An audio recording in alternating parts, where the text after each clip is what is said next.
यह कहानी है एक ऐसी जगह की जहां मिट्टी और पानी की सीमा पहचानना तक मुश्किल है।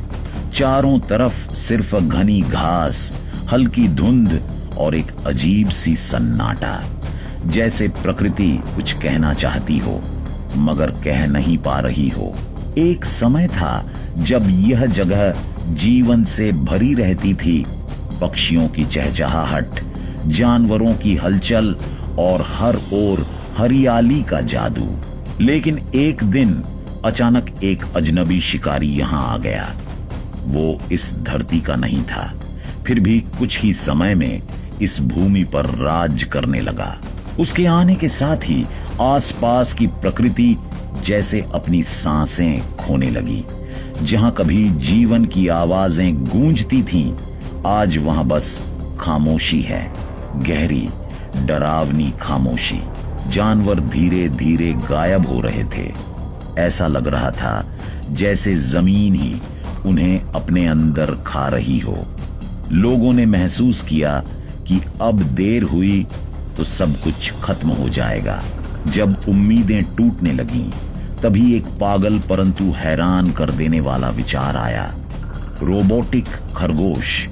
अब बस एक सवाल बाकी है, क्या ये रोबोटिक खरगोश उस खूंखार शिकारी को रोक पाएंगे, या क्या यह दलदली इलाका हमेशा के लिए उसकी गिरफ्त में चले जाएगा? इन सब का जवाब मिल जाएगा आज की वीडियो में, क्योंकि एक छोटी सी गलती ने इतिहास की सबसे बड़ी आपदा को बुला लिया था। कहानी शुरू होती है इंसानी लालच से। 1980 और 90 के दशक में विदेशी पालतू जानवरों का चलन बढ़ा। लोग छोटे प्यारे बर्मिस पाइथन अपने घरों में सजावट की तरह रखने लगे। हथेली में समा जाने वाले ये सांप बच्चों के खिलौने जैसे लगते थे, पर कुछ ही सालों में वही सांप 20 फुट लंबे और 200 पाउंड वजनी शिकारी बन गए। जब वे पिंजरे तोड़ने लगे तो मालिकों ने डरकर उन्हें छोड़ दिया। 1992 के एंड्रू तूफान ने सैकड़ों पाइथन को खुले दलदल में आजाद कर दिया। अब वे जंगली बन चुके थे और एवरग्लेड्स बन गया उनका नया घर। यहां उन्हें मिला सब कुछ, गर्म मौसम, दलदली जमीन और कोई दुश्मन नहीं। एक मादा हर साल 100 अंडे देती है और जल्द ही यह शांत इलाका सांपों से भर गया।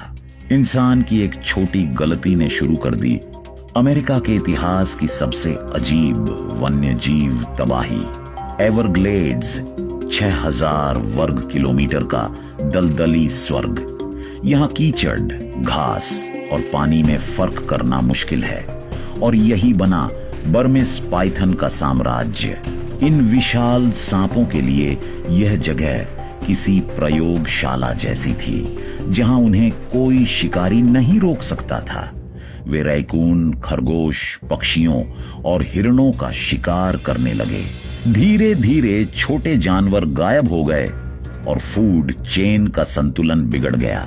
वैज्ञानिकों ने पाया कि कुछ इलाकों में 90% छोटे जानवर खत्म हो चुके हैं।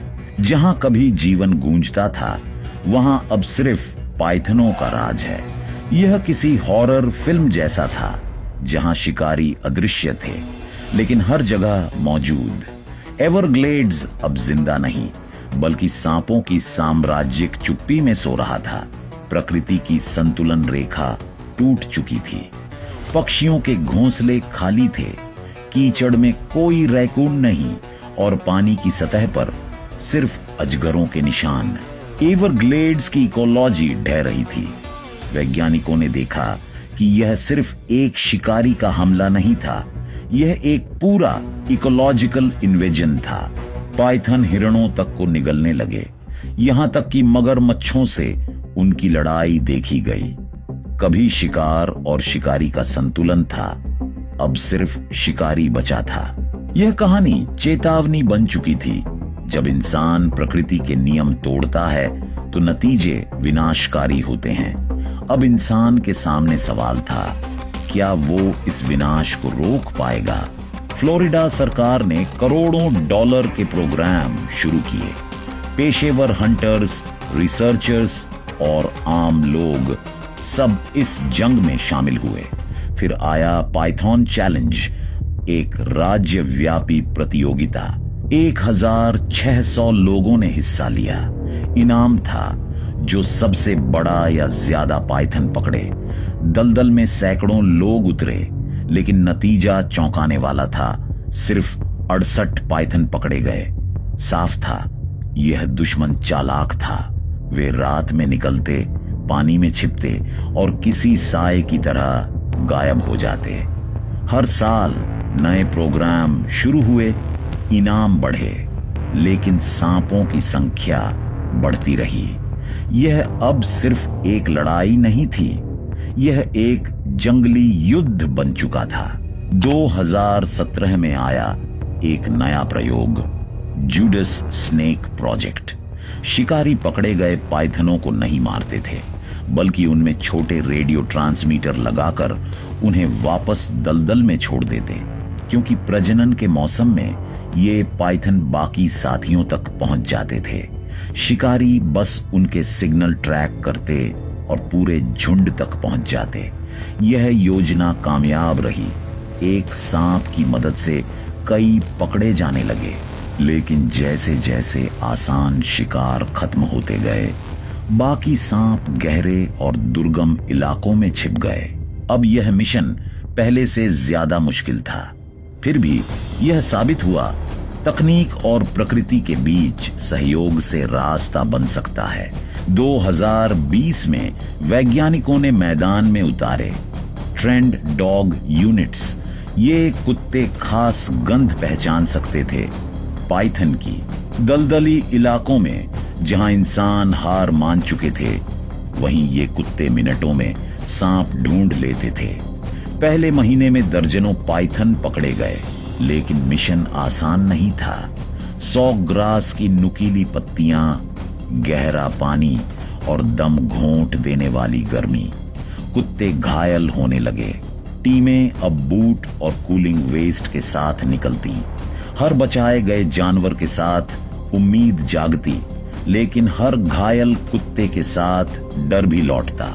आखिरकार इस मिशन को रोकना पड़ा, क्योंकि यह जीत बहुत महंगी पड़ रही थी। जब बाकी सभी तरीके असफल हुए, तो वैज्ञानिकों ने एक चौंकाने वाला उपाय अपनाया। जिंदा खरगोशों को चारे की तरह इस्तेमाल किया गया। दलदल के किनारे पिंजरे लगाए गए और अंदर खरगोश छोड़े गए। कैमरों से निगरानी शुरू हुई।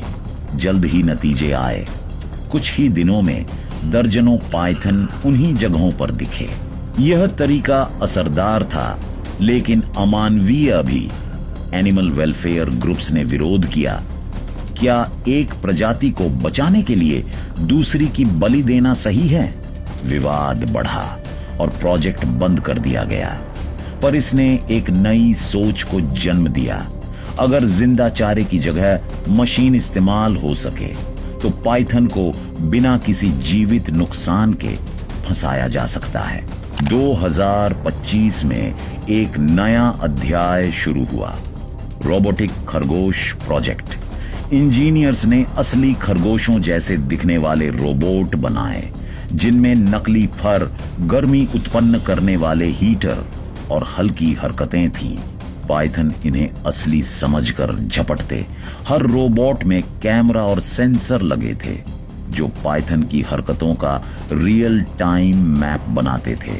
शुरुआती चरण में 40 रोबोट लगाए गए। कुछ ही महीनों में 120 तक बढ़ाए गए, पर कीमत भारी थी। हर रोबोट $4000 का। फिर भी पहली बार उम्मीद दिखी। टेक्नोलॉजी और नेचर के बीच यह साझेदारी एवरग्लेड्स के पुनर्जन्म की शुरुआत बन सकती है। सूरज की किरणें दलदल के पानी पर झिलमिला रही हैं। पक्षियों की आवाज फिर से लौट आई है।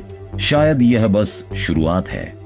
इंसान और मशीन मिलकर अब उस संतुलन को लौटा रहे हैं जो उसने खुद तोड़ा था।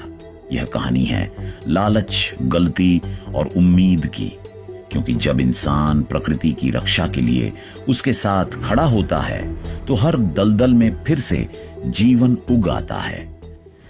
तो दोस्तों, आज की वीडियो यहीं तक खत्म होती है। आपको आज की ये वीडियो कैसी लगी, ये बात नीचे कमेंट करके जरूर बताइएगा। और अगर आपको वीडियो पसंद आई हो तो लाइक बटन जरूर दबाइए।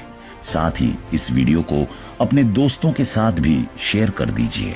फिर मिलेंगे अगली शानदार वीडियो में। धन्यवाद।